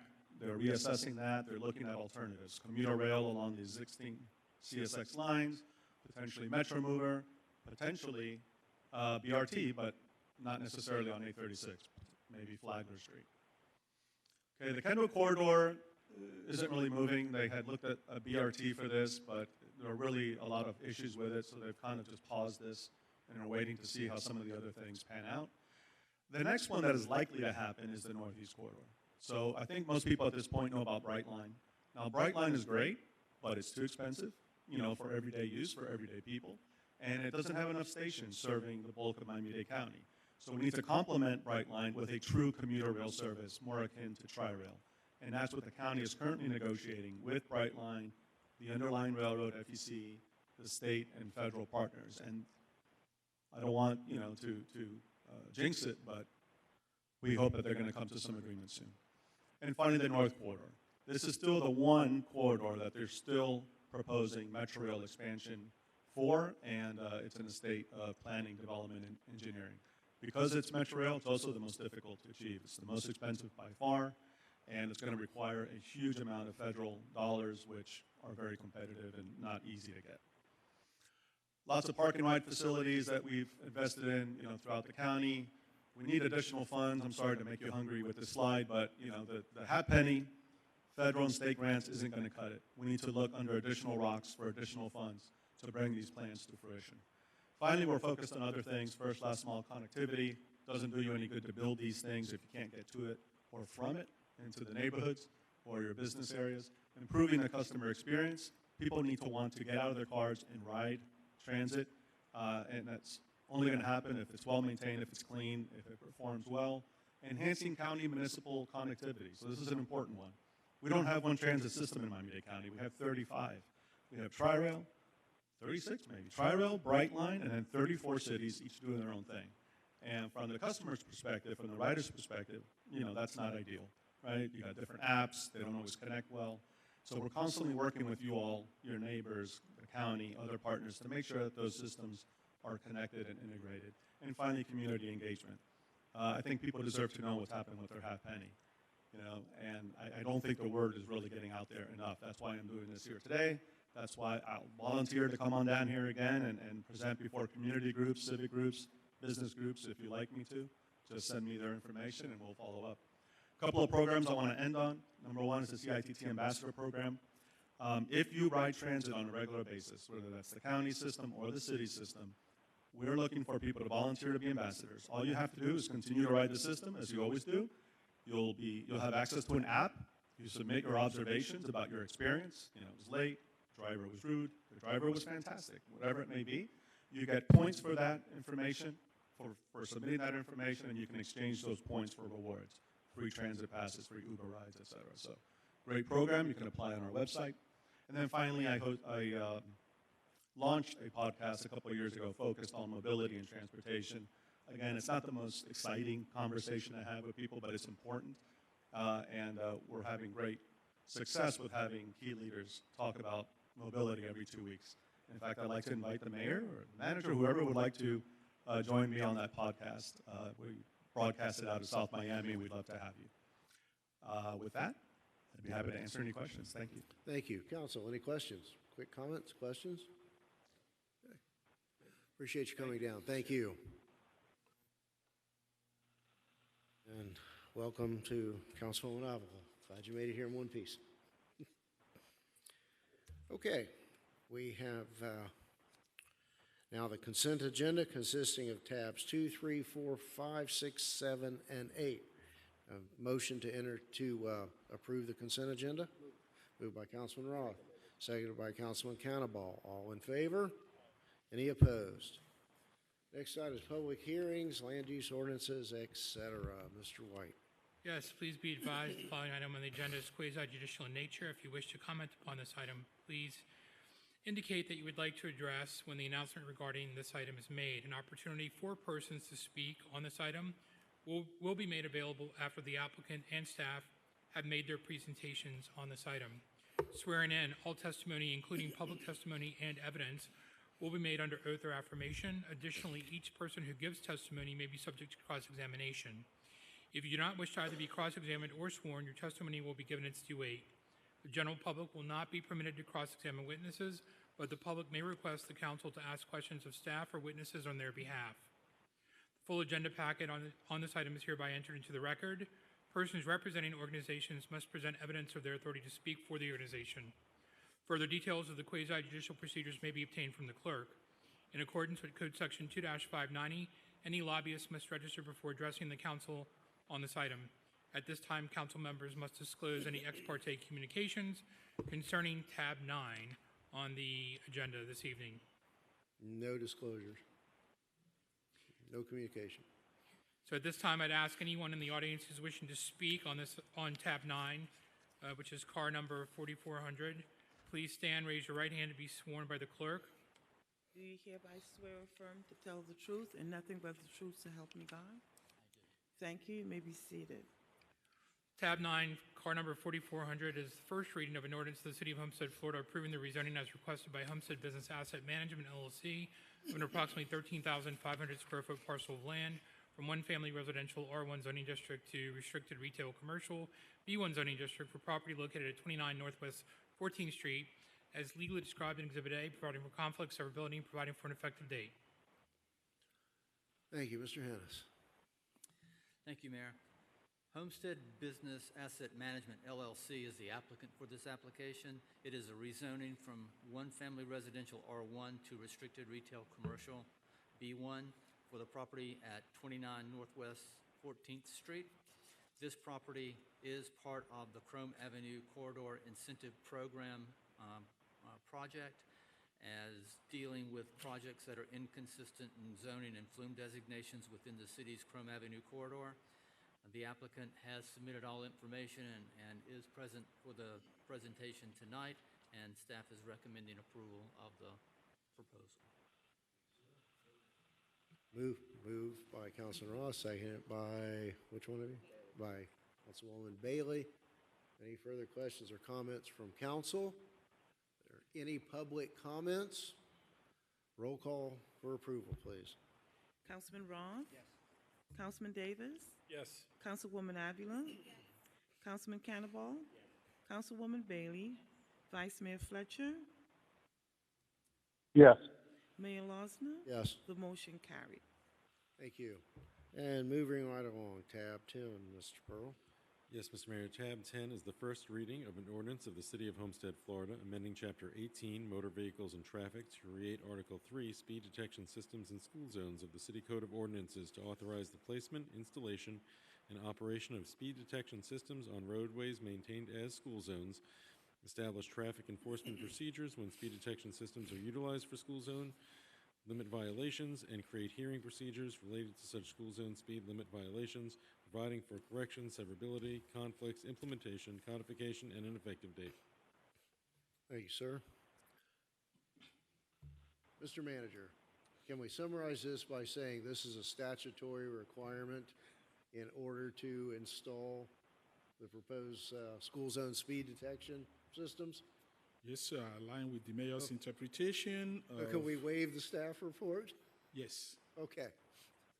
Any questions or comments from council? Moved by Councilwoman Bailey, seconded by Councilman Cannavall. Any public comment? Roll call, Madam Clerk. Councilman Roth? Yes. Councilman Cannavall? Yes. Councilwoman Bailey? Councilman Davis? Yes. Councilwoman Avila? Yes, just Vice with Mayor a, Fletcher? with a comment, if you don't mind. Yes. Sorry, thank you. One thing I did wanted to make sure, and staff did reassure me in our briefings, is that the schools would be contacted, there would be outreach. And so for anybody listening who might have that concern, that will happen. Okay, thank you. Thank you. Mayor Losner? Yes. The motion carries. Very good. Thank you all. All right, tab 11, Mr. Pearl.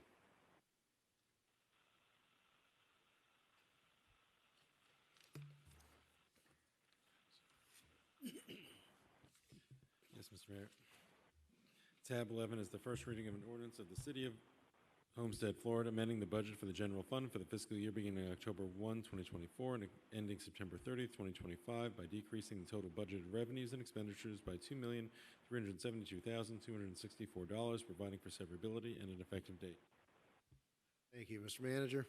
So this is simply a housekeeping item. During the budget process, we mentioned that there was a famous $2.4 million shortfall in the taxable revenue. So this is simply to correct the records. And in addition to that, I think there is a minor adjustment in the expected revenue stream that is coming from the tax roll. Mr. Finance Director, do you have any additional comments other than the $31,000? Council has been briefed. So simply to correct the record that the actual revenue stream coming from the tax roll is less $2.4 million, which has been less $31,000 that's going to be coming back to us. Again, for those listening, this was a county calculation error. We heard the word shortfall a minute ago. That's probably not the best word to use. We never had it. We didn't spend it. We did not lose it. This is correcting a math error at the county level. So, do we have a motion to approve? Moved by Cannavall, and a second by Councilwoman Bailey. Any public comment? Hearing none. Anything further from council? Roll call, Madam Clerk. Councilwoman Avila? Councilwoman Bailey? Councilman Roth? Councilman Davis? Yes. Councilman Cannavall? Vice Mayor Fletcher? Yes. Mayor Losner? Yes. The motion carried. Thank you. And moving on, second reading on tab 12, Mr. Pearl. Yes, Mr. Mayor, tab 12 is the second reading of an ordinance of the City of Homestead, Florida, amending the City Code of Ordinances by amending Chapter 32, Design Guidelines, Article 5, Public Art Program, providing for severability, providing for inclusion in the code, providing for conflicts, and providing for an effective date. Good. So we need a motion. Mr. White? Yes.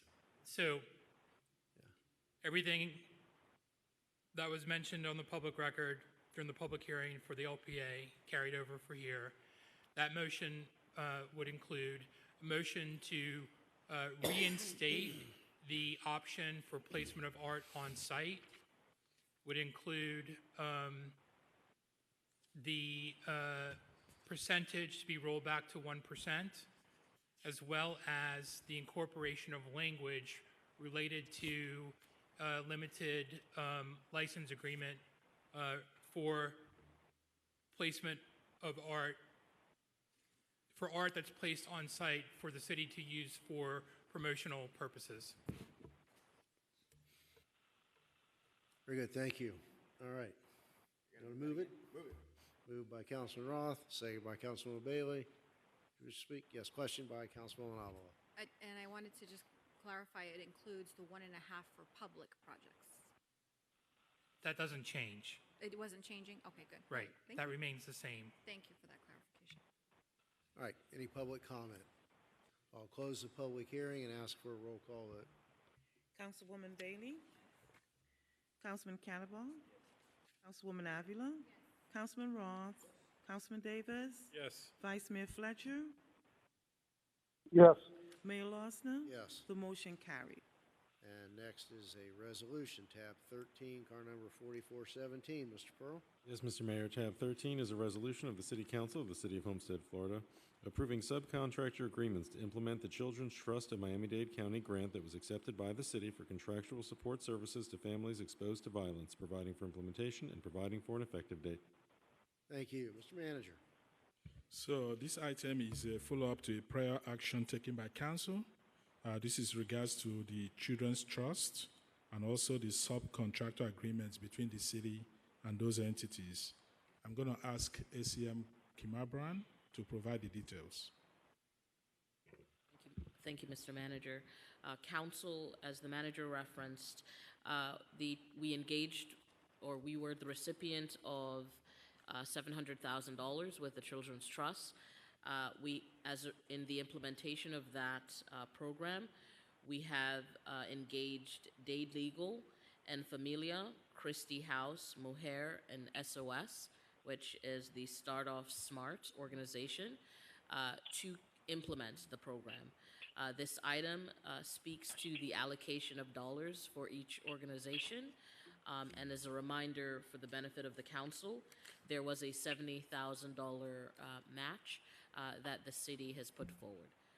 We are happy to take any questions at this time. Thank you. Appreciate that. Questions from council? Yes, Councilwoman Avila.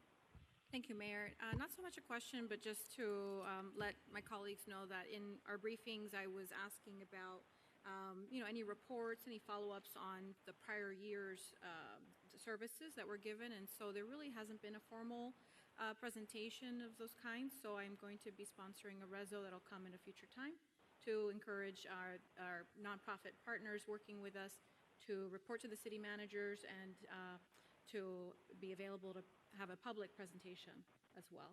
So just wanted to share that. Thank you. Appreciate that. Would that be more in the form of a mandatory, as we partner with them in the future, they're going to have to show us how they performed and an audit of some sort. Just show us to how the money they was spent used. the money. Exactly. Very good. Look forward to that. And that's how we better do business. Appreciate that. I'm fully on board with, we share with a lot of entities. But time to move forward. Councilman Davis. Mayor, thank you. We were thinking along the same lines. We had spoken with the city manager, and to have an annual report. Frequently, our non-for-profits do excellent work. But frequently they're brought up with big words and things, and all these great things that they do. but I need to know how many billable hours were used by legal aid, how many people were housed, you know, those kind of things, and the duration of housing. And those are the kind of quantifiable things that we discussed in the meeting, that if they can provide that on an annual basis, I think that is an excellent stewardship of these tax dollars as they go forward. Right, so as that'll be in a pipeline under your business in the future, so I don't think we needed a clear direction by vote to the attorneys to do that. Under our new protocol, you're able to bring that forward, so thank you. You're welcome, Mayor, and I'll make a motion to approve. Thank you. All right, so we have a motion to approve this item, second by Councilman Cannonball. Any further public comment? Close the public comment and ask for a roll call vote, please. Councilman Roth? Yes. Councilwoman Avila? Yes. Councilwoman Bailey? Councilman Davis? Yes. Councilman Cannonball? Yes. Vice Mayor Fletcher? Vice Mayor Fletcher? Yes. Mayor Losner? Yes. The motion carries. All right, thank you. Moving on to tab 14, car number 4411, Mr. Pearl. Yes, Mr. Mayor. Tab 14 is a resolution of the City Council of the City of Homestead, Florida, accepting a grant award from United States Department of Justice under the Public Safety Partnership and Community Policing Grant Program for the City of Homestead Police Department, approving the grant agreement, establishing a budget for the expenditure of grant funds in the amount of $249,962, providing for implementation and providing for an effective date. Thank you, sir. Mr. Manager. So this item is actually a great process improvement for the city. We're asking council to consider the item to allow us to go into the next phase of policing, which is accreditation. What a huge step forward. It is a huge step forward, and it's also a professional recognition that the city's PD is an excellent organization to work for and also to deliver services.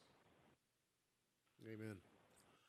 Do we have a motion to get it on the floor? Moved by Councilman Roth, seconded by Councilwoman Avila. Do we have any further questions or comments from council?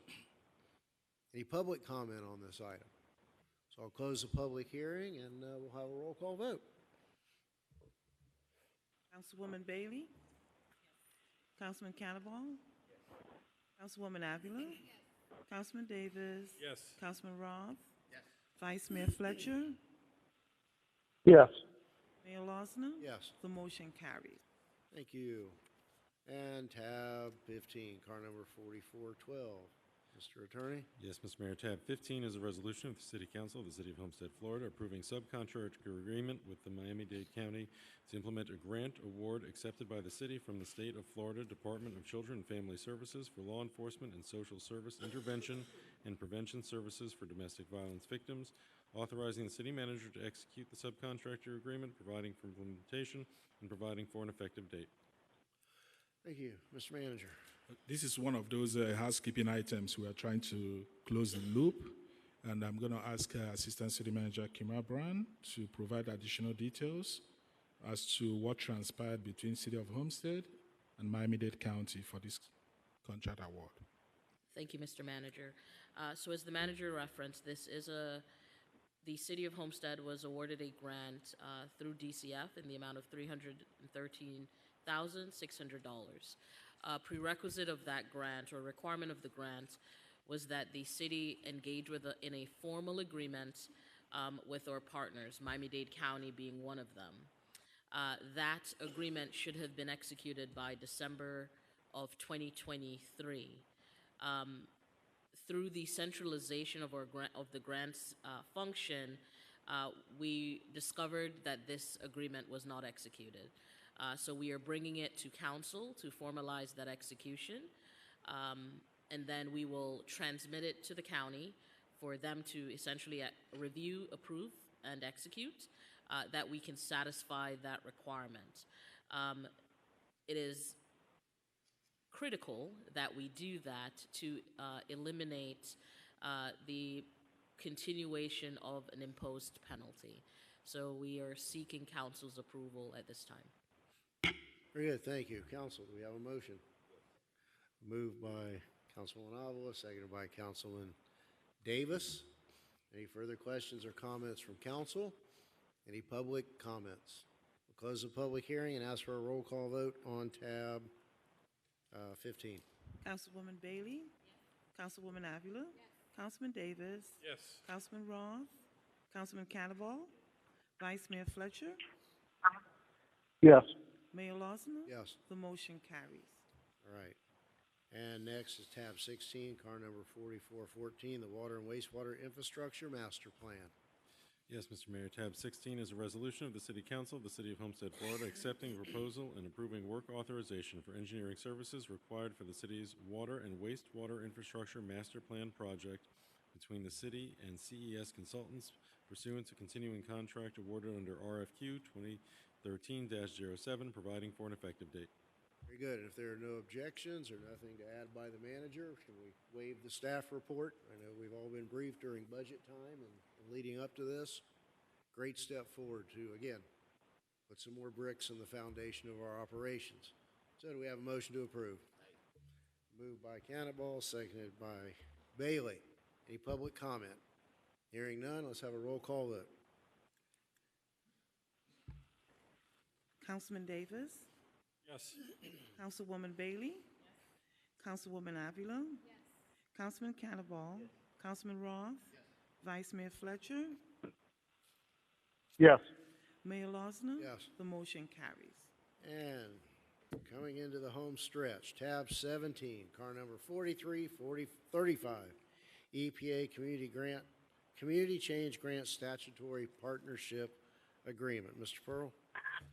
Yes, Mr. Mayor. Tab 17 is a resolution of the City Council of the City of Homestead, Florida, authorizing the city manager to identify and enter into Environmental Protection Agency Environmental and Climate Justice Community Change Grant Partnership Agreements with qualified and eligible entities, providing for implementation and providing for an effective date.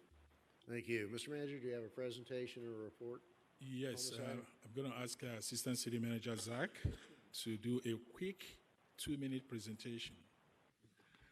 Oh, Mr. Manager, I didn't know I only had 2 minutes. Go ahead, take 5. You've been, Okay, fine. you've been told. I can get it done. So, good evening, Mayor and Council. Tonight we have a brief presentation regarding the EPA Community Change Grant. We will go over just a quick overview of the program, the city's application, proposed components, our potential partnerships, and then a requested action. For a little bit of history on the way this grant application started to be developed, this began as a community redevelopment agency application that was then shifted to be a more citywide and comprehensive application. So there may be some references in here that are specific to CRA or the Southwest. Those will be changed to be a little bit more broad as we continue to refine our scope. But just as a overview of the program, the EPA started the Community Change Grant applications this year as authorized by the Inflation Reduction Act. Each application is eligible for up to $20 million in funding with no local match. The anticipated award and performance period begins in January 2025 and would continue through December 2027. What is unique about this program is that partnerships are not only encouraged, they are required. So each application must have a lead applicant. In this case, it would be the city, a unit of local government, and a statutory applicant, which is a non-governmental, nonprofit organization. The overall focus of the program is on reducing pollution, increasing community climate resilience, and building capacity to address environmental and climate justice issues, which essentially boils down to the intersection between economic and environmental disadvantaged areas. So our overall application centered initially on Southwest 4th Street and now is, as I mentioned, more citywide focused. We are planning to align with needed infrastructure improvements and engage with strategic partnerships to strengthen the application and amplify our impact. So as we look at what our proposed project components are, of course, street redesign, allowing for electric utility undergrounding, the relocation and restoration of other city utilities, installation of multimodal pathways, electrical vehicle charging, stormwater improvements, the planting of native plants and trees, and of course, road reconstruction and restoration. Ideally, we would align this with a needed wastewater or water improvement project in order to help save those funds as well. The construction of Homestead Live is a proposed use, so that would be used funds for construction of this community and event space and everything that goes with it. And then other miscellaneous improvements in funding for, again, EV charging is a big focus of this application and this grant program. Street trees, stormwater improvements, other infrastructure improvements, and an allocation for grant management costs for the city to be able to recover our time and expense. Partnerships, I'll go over what the requirements of a statutory partner are. Again, this has to be a non-governmental, nonprofit entity. The entity must have a physical location within the proposed project area. They must have experience working with the targeted community, and the programming that they offer must complement what the EPA's focus for the grant awards are and the overall scope of the application. Other potential partners that we would like to bring on are for workforce development and climate-ready job training, the provision of resilient community facilities, youth education and engagement, organizations that provide benefits to local schools that are advancing economic mobility and environmental knowledge, organizations that provide civic engagement opportunities and experiential learning opportunities. We have a focus on these items, especially in the partners, because these are not things that traditionally the city is able to provide with our existing departments. And with that, our requested action tonight is a motion to approve this resolution that authorizes the city manager to enter into a partnership agreement with a qualified entity for the purposes of this grant application, as well as any additional subsequent or substitute agreements as may be required.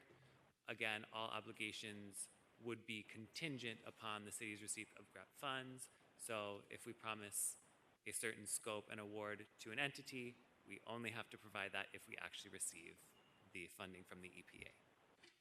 Very good. Thank you, sir. I don't think you met the 2 minutes, but I think we're within the 5. Any questions or comments from council? Councilman Roth.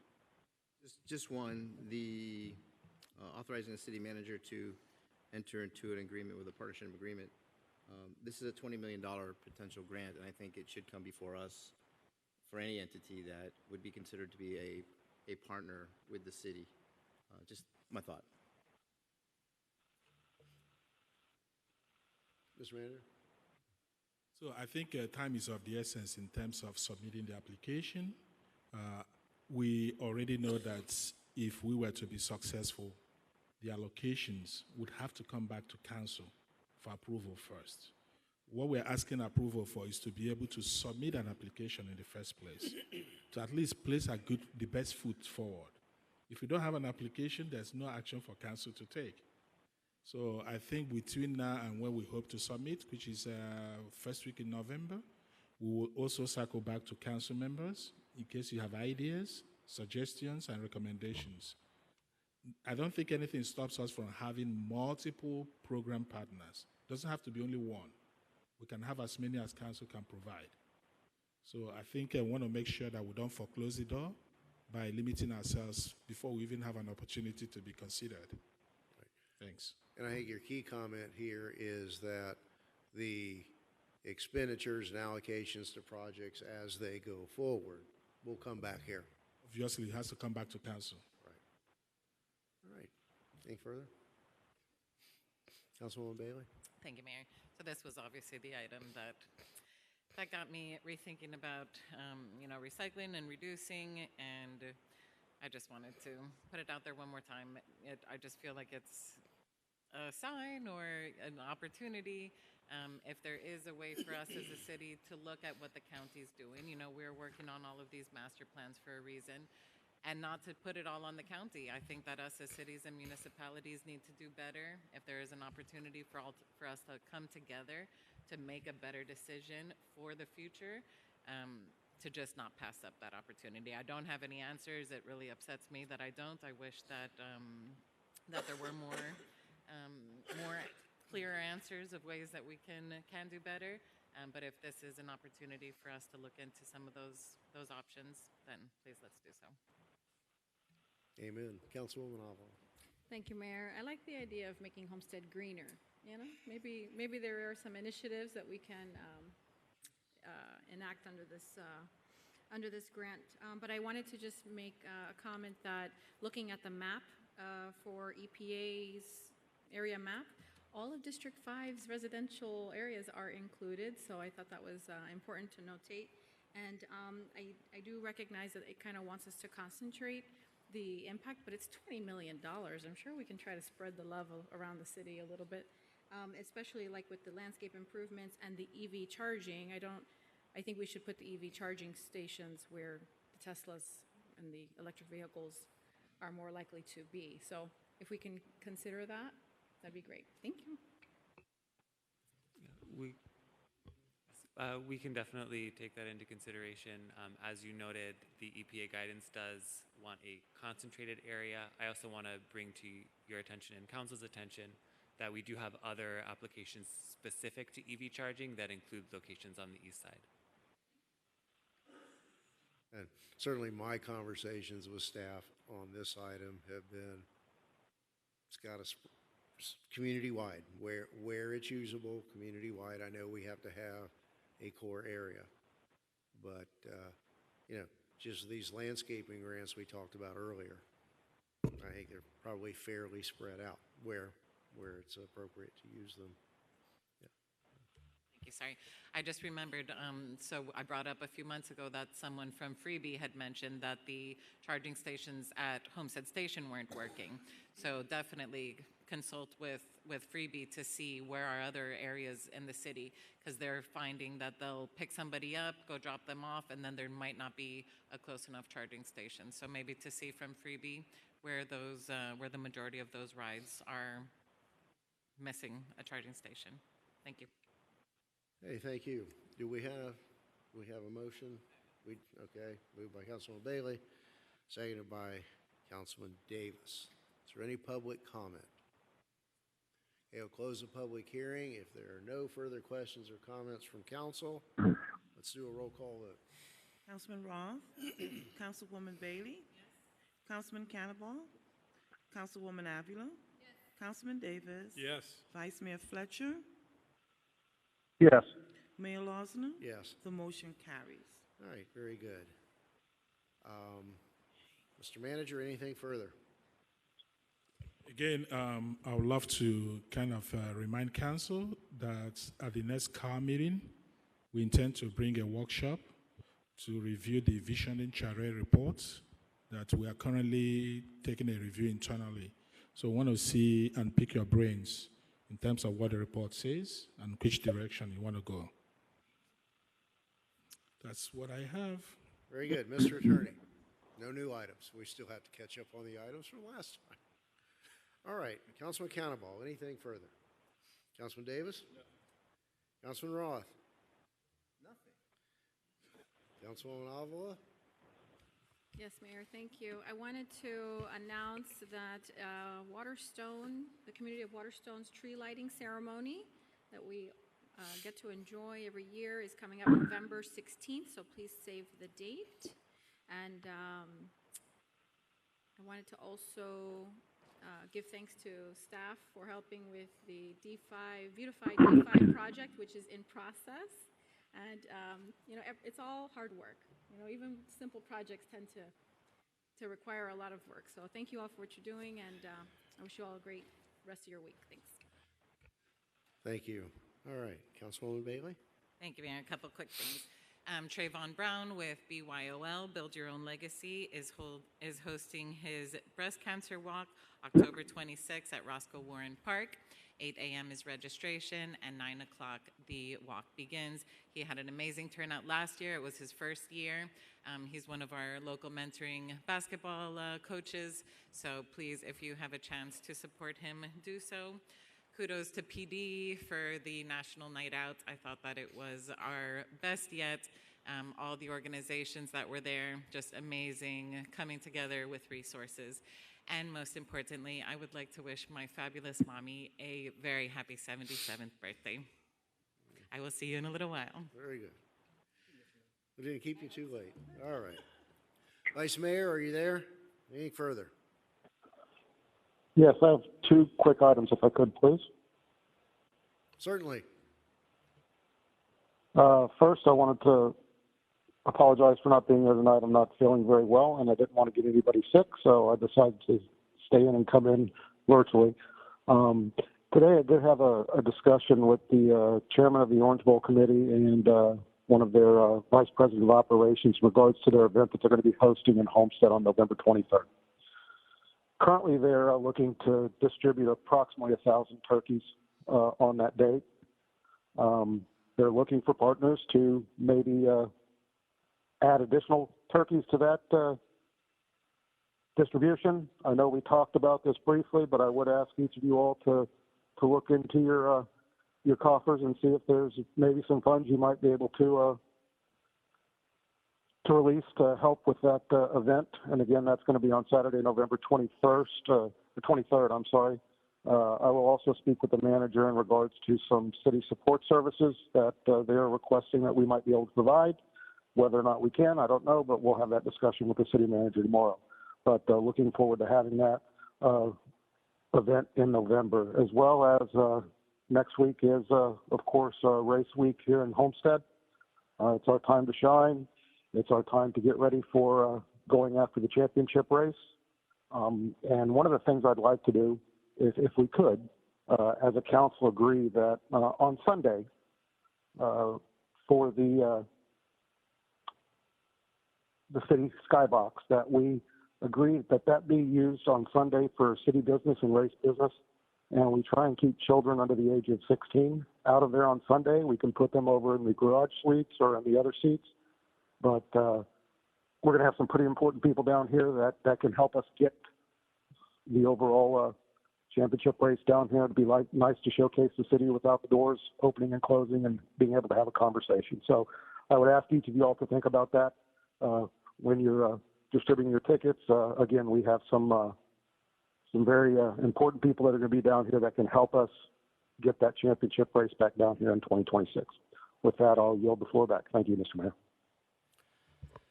Thank you, Mr. Vice Mayor. Appreciate that. Point well taken. So in that regard, and I had mentioned too, Assistant Manager Brown, about, I know in years past we always, and we should be this way each and every day, and we'll get there. Make sure that our main thoroughfares are mowed, the palm fronds, the branches, and the trash are picked up, to put our best foot forward for the thousands of folks who are going to be in our community for race weekend. You know, let's manicure those streets as best we can. Beyond that, I just wanted to remind folks that this Saturday night, the 19th, we have our annual trick or treat at Losner Park, right? What time does that start? 6 to 9. I know at least a couple of council members will be donning costumes and handing out goodies. So come on out and see us. I know it's been a very well attended and ever evolving event. So we'll see you out at Losner Park on Saturday evening. So with that, I have nothing further. Do we have a motion to adjourn? Moved and seconded. All in favor? Aye. Any opposed? Thank you all. Appreciate you being here. Good night.